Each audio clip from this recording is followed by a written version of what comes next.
Hello weavers, ഞാനിന്നിവിടെ ഇരുമ്പൻ പുളിയുടെ അച്ചാറുണ്ടാക്കാൻ പോവുകയാണ്. ഇരുമ്പൻ പുളി ഇതുമാതിരി ചെറുതായി നുറുക്കണം. എന്നിട്ട് അതിലേക്ക് വേണ്ട സാധനങ്ങൾ: ഉലുവ, മുളക് പൊടി, കായം, പിന്നെ ഉപ്പ്, കുറച്ച് വിനീഗറും വേണം. ഇനി നമുക്കത് എങ്ങനെയാണ് ഉണ്ടാക്കുന്നതെന്ന് നോക്കാം. നിങ്ങൾക്ക് ഇത് ഇഷ്ടപ്പെടുകയാണെങ്കിൽ എൻ്റെ ചാനൽ സബ്സ്ക്രൈബ് ചെയ്യാൻ മറക്കരുത്. ഇനി നമുക്കത് ഉണ്ടാക്കണം നോക്കാം. നമുക്ക് ഈ ഉലുവ ഒന്ന് ചൂടാക്കി എടുക്കാം. കായം പൊടി എടുത്താലും മതി. പൊടിയാണെങ്കിൽ നമുക്കത് അങ്ങനെ ഇടാൻ പറ്റും. ഇത് ഇങ്ങനത്തേതാണെങ്കിൽ ഒന്ന് നമുക്ക് എണ്ണയിൽ ചൂടാക്കിയിട്ട് പൊടിച്ചെടുക്കുകയും ചെയ്യും.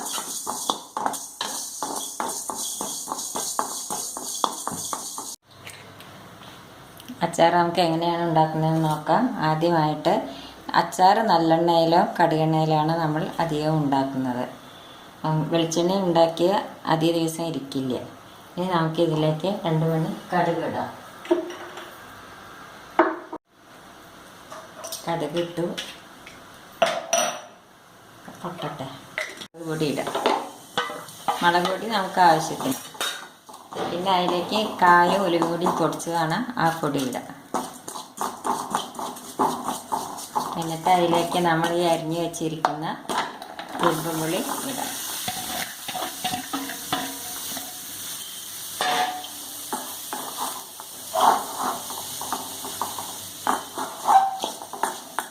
മുളക് നമ്മുടെ ആവശ്യത്തിനിടാം. ഈ ഇരുമ്പൻ പുളി നമുക്ക് കൊളസ്ട്രോളിനൊക്കെ നല്ല ഒരു ഔഷധമാണ്. ഇനി നമുക്ക് ഇതിലേക്ക് കുറച്ച് ചൂടുവെള്ളം ഒഴിക്കാം. കുറച്ച് വെള്ളം ഒഴിക്കാം. ഇരുമ്പ് പുളി നമ്മൾ നുറുക്കി വെക്കുമ്പോൾ തന്നെ കുറച്ച് ഉപ്പിട്ട് വെക്കണം. ഇനിയിപ്പോൾ അധികം പുളി ആവശ്യമില്ലാത്തവർക്ക് കുറച്ച് ചൂടുവെള്ളത്തിൽ ഒഴിച്ചിട്ട് അതൊന്ന് ഊറ്റിയെടുത്താൽ മതി. അപ്പോൾ പുളി കുറയും. ഇപ്പോൾ നമ്മുടെ അച്ചാർ റെഡിയായി കഴിഞ്ഞു.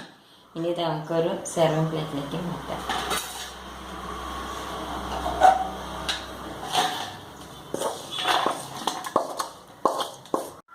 ഇനി ഇതിലേക്ക് നമുക്ക് കുറച്ച് വിനീഗർ ഒഴിക്കാം. 1 സ്പൂണ് വിനീഗർ ഒഴിക്കുക. എന്നിട്ട് വിനീഗർ ഒഴിക്കുകയാണെങ്കിൽ നമ്മുടെ അച്ചാർ കേട് വരില്ല. നമ്മളിത് ഉണ്ടാക്കി നോക്കുമല്ലോ.